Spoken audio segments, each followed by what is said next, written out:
Good morning, students. Welcome to GNW Primary Schools. Today we are going to learn about Chapter 7 from Standard 8, a visit to a Cambridge. So before you read, this is a story of meeting between two extraordinary peoples, both of them disabled or differently abled, as we now say. Stephen Hawking is one of the greatest scientists of our times. He suffers from a paralysis that confines him to a wheelchair and allows him to speak only by punching buttons on the computer. Paralysis. I hope he suffers from a form of paralysis. Everyone knows who is Stephen Hawking, right?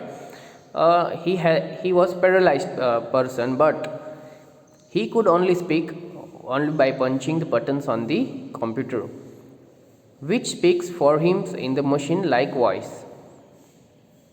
So here you know the Stephen Hawking. Let me show you the picture. I hope you have also seen this picture many times on the net, etc. Firdaus Kanga is a writer and journalist who lives and works in Mumbai. Kanga was born in brittle bone that tended to break easily when he was a child. Like Hawking, Kanga moves around in a wheelchair. So brittle bone means very soft bones which could break easily.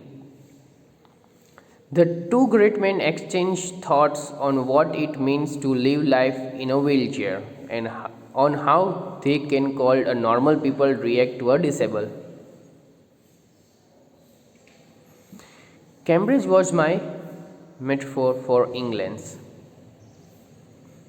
It was strange that when I left, it had become altogether something else because I met Stephen Hawking there. So here is the writer telling that now before leaving a Cambridge, it was the situation has turned around something else because he had met Mr. Hawking. It was a walking tour through a Cambridge that the guide mentioned Stephen Hawking, poor man who is quite disabled now, though he is worthy successor of Isaac Newton's, who chair he had at this university. And I started because I had quite forgotten that this was most brilliant and completely paralyzed astrophysicist.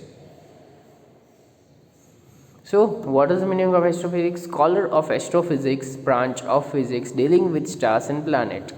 I hope you know what was the role of Stephen Hawking in a world. He used to study on the planets, outer atmosphere of the earth, etc., etc. The author of A Brief History of a Time, one of the biggest bestseller ever, lived here. So you can see Stephen Hawking. He is paralyzed, sitting on a chair, and he could talk only through a computer. When the walking tour was done, I rushed to a phone booth and almost tearing the code so it could reach me outside. Phoned Stephen Hawking's house. There was his assistant on the line, and I told him I had come in the wheelchair from India. Perhaps he thought I have properly myself all the way to write about my travel in Britain. I had to see Professor Hawkins. Even 10 minutes would do. Half an hour, he said, from 30 minutes to 3:30 to 4, sorry. So here was the person taking appointment for Stephen Hawking. So it was a planning by writer that even if he gets 10 minutes, it would be best. And suddenly I felt weak all over. Growing up disabled, you get fed up with people asking you to be brave. And if you have a courage account on which you are too lazy to draw a check. The only thing that makes you strong is seeing somebody like you achieving something huge. Then you know how much it is possible and you reach out further than over every thought you could. So here basically the writer is telling that when you are disabled or when you have any problem, you are fed up with the people who tells that be brave, be courageous, and you get their moral support. So the writer was fed up of with the people who were telling that be brave, be strong, etc. But it was a pleasant to meet some person who is samely or most probably like disabled or having same or matching problems like you. You feel relief in your heart that yes, there is someone who is suffering from the same problem. I am not an alone. And what achievement the other person was having, it would be your motivation that you, even though our problems are same, but the person has achieved a huge, like the Stephen Hawking had the same problem like a writer. The Stephen Hawking had a huge success. I haven't been to brave, said his disembodied computer voice. The next afternoon I had no choice. Surely, I wanted to say living creatively. Surely, I wanted to say living creatively with the reality of disintegrating body was a choice. That's a question marks over here. Disintegrating means, I hope you know, disintegrating means to getting decreased day by day or getting less day by day. But I kept quiet because I felt guilty every time I spoke to him, forcing him to respond.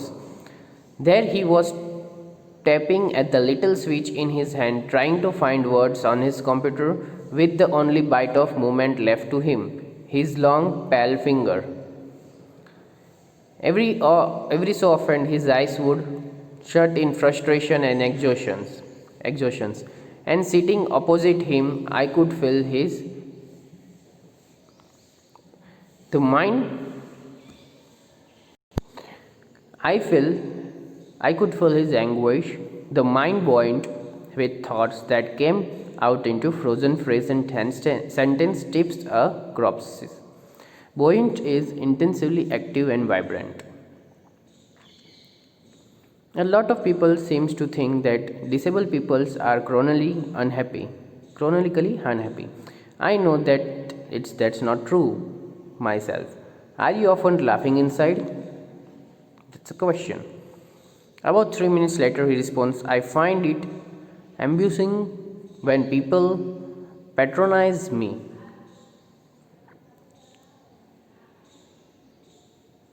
And do you find it annoying when someone like me comes and disturbs you in your work? So your writer is asking that when someone's like him, like a disabled people comes and disturbs in his work. The answer flashes yes. Then he smiled his one-way smile, and I knew, without being sentimental or silly, that I was looking at one of the most beautiful men in the world. So here now the writer is not sentimental or not emotional because he was looking at the most beautiful people or men in the world. The first glimpse of him is shocking because he is like a still photograph, as if all those pictures of him is in magazines and newspaper have turned three-dimensional. So seeing Stephen Hawking was like all the picture that you have seen on net, newspaper, becomes three-dimensionals, means real. So as you know, the Stephen was not able. Mr. Stephen is not able to move here and there. Then you can see the head twisted one side into a slump, to a torso shrunk inside the pale blue shirt. The wasted leg, you look at his eyes, which can speak still, and they are saying something huge and urgent. It is hard to tell what, but you are shaken because you have seen something you ever thought could be seen. So, here the writer describes in this paragraph whole Stephen Hawking body that you can see in the photograph. So one by one we will do that. Head twisted sideways into a slump. So you can see like a slump sideways.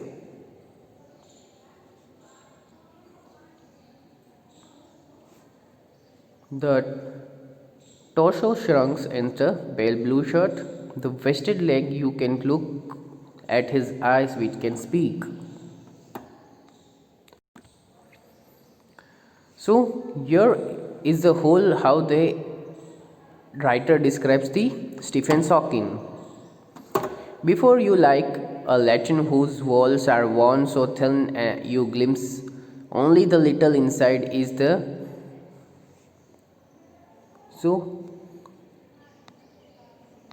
is the incandescence of a man. The body almost irrelevant exists only like a case made of shadow. So that I, no believer is eternal soul, knows that this is what each of us is, everything else an accessory.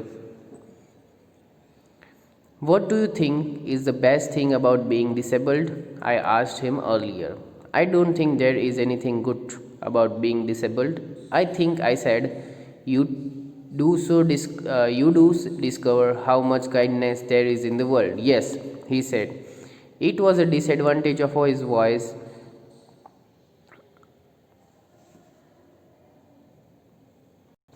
synthesizer that it could convey no inflections, no shade or a tone, and I could not tell how enthusiastically he agreed with me.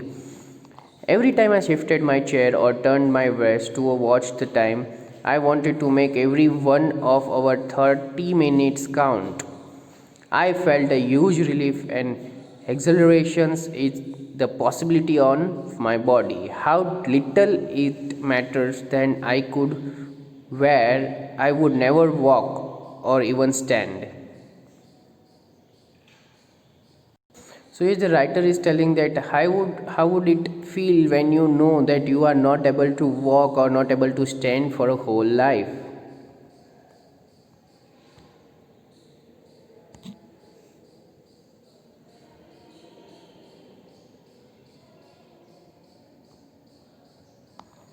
So I told him how he had been an inspiration beyond clinging of me or surely for others. Did that thought help him?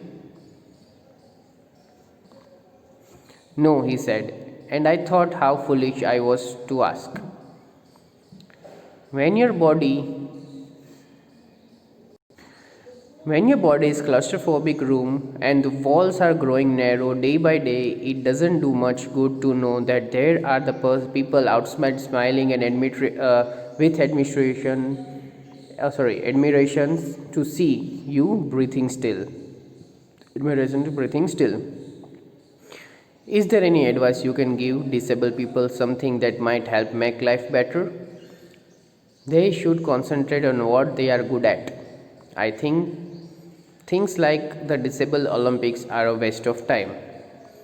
I know what I mean. I remember the year I had spent trying to play a Spanish guitar considerably larger than I was and how gleefully I had unstringed it once night.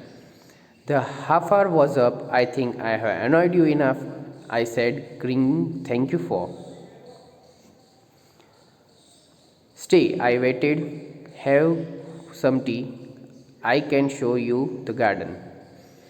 The garden was big as park, but Stephen Hawking covered every inch rubbing along his motorized wheelchair while I dogged to keep out the way. We could not talk very much. The sun made him silent, the letter on his screen disappearing in the glare.